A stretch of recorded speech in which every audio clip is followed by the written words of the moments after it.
किसी ने बड़े कमाल की बात कही है कि आपके कर्म ही आपकी पहचान है, वरना इस दुनिया में एक नाम के तो हजारों इंसान हैं। नमस्ते दोस्तों, स्वागत है आपका हमारे चैनल लाइफ थ्योरी पर। और आपके लिए छोटी सी कहानी। ये कहानी एक जादूगर की, जो जादू दिखाने के लिए धीरे धीरे प्रसिद्ध होता लगा।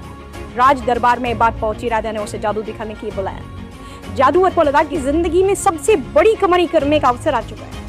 जादूगर ये सोच रहा था कि वो सबसे अच्छा जादू दिखाएगा और सबसे ज्यादा इनाम राजा जी से पालेगा। दरबार में पहुंचा, सोचते हुए ज्यादा था कि कौन सा जादू दिखाऊं।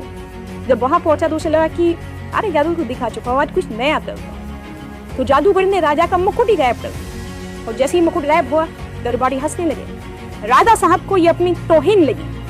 वो उससे नाले उन्होंने कहा कि इस जादूगर को काल कोठरी में डाल दो और 7 दिन के बाद इसे मृत्यु दंड दिया जाएगा, फांसी की सजा दी जाएगी। जादूगर गया था जादू दिखाने के लिए, इनाम पाने के लिए, उसे कोठरी में डाल दिया गया। उसकी पत्नी को बात मालूम चली, रोती बिलखती पहुंची अपने पति से मिलने के लिए। जाकर व्यक्ति की जादूगर मुस्कुरा रहा था। उसने कहा कि पागल बाबल तुम ही हो, 7 दिन के बाद में तुम ये दुनिया छोड़ के चले जाओगे और तुम मुस्कुरा रहे हो। जादूगर ने कहा कि चिंता क्यों करती, अभी 7 दिन का समय है, अभी मुस्कुराओ, खुश रहो, सब ठीक होगा। पत्नी को लगा कि पति पागल हो गया है, मौत को सामने देख करके बातें पागलों जैसी कर रहा है।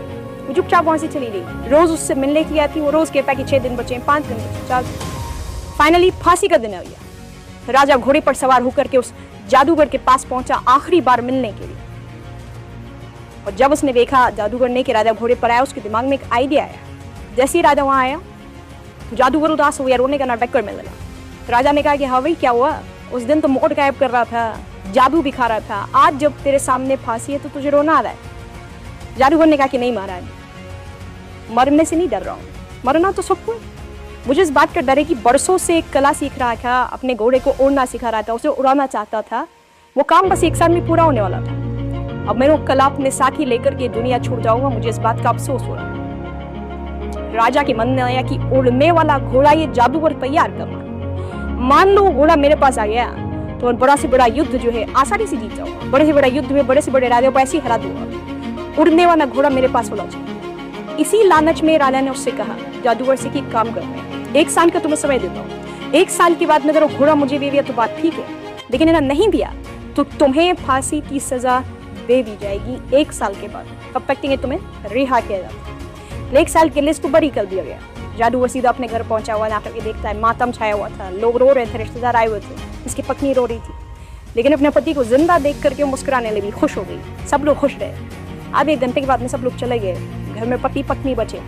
पत्नी ने फिर से पूछा कि बात बताओ, राजा ने आपको छोड़ कैसे दी? जादूगर ने कहा कि एक शर्त पर छोड़ा है, 1 साल के अंदर मुझे उन्हें उड़ने वाला घोड़ा देना। तो पत्नी जो थी वो फिर से गुस्सा होने लगी, कहने लगी पागल हो गए, कि क्या तुम वादा पर क्या ले, उड़ने वाला घोड़ा हम बना ही नहीं सकते। जादूगर ने कहा मालूम है मुझे नहीं बन सकता, लेकिन 1 साल का समय है, इस 1 साल में खुश रहो, मुस्कुराओ, इस जिंदगी को जियो, बस यही कहना चाहता हूँ।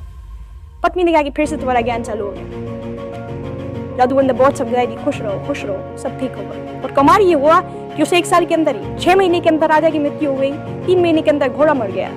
कौन सा घोड़ा कौन सा राजा, बात ही खत्म हो गई। जादूगर जो कह रहा था कि चिंता मत करो, बात बिल्कुल सही रहेगी। छोटी सी मजेदार कहानी है, लेकिन हमें सिखाती है कि जिंदगी में हम में से बहुत सारे लोग आज में खुश नहीं है। हम कल की चिंता करके दुखी हो रहे हैं, हमें लगता है कि कल ये प्रॉब्लम आएगी, क्या होगा, कैसे होगा, उसको सोच सोच करके आज दुखी हो रहे हैं। आज हमारे पास में सब कुछ है, मुस्कान है, फैमिली है, लेकिन हम खुश नहीं हैं। हम कल की चिंता में दुखी हैं। ये जादूगर की छोटी सी कहानी हमें यही सिखाती है कि जो होगा देखा जाएगा। जिंदगी में ये फंडा भी बड़ा काम आता है।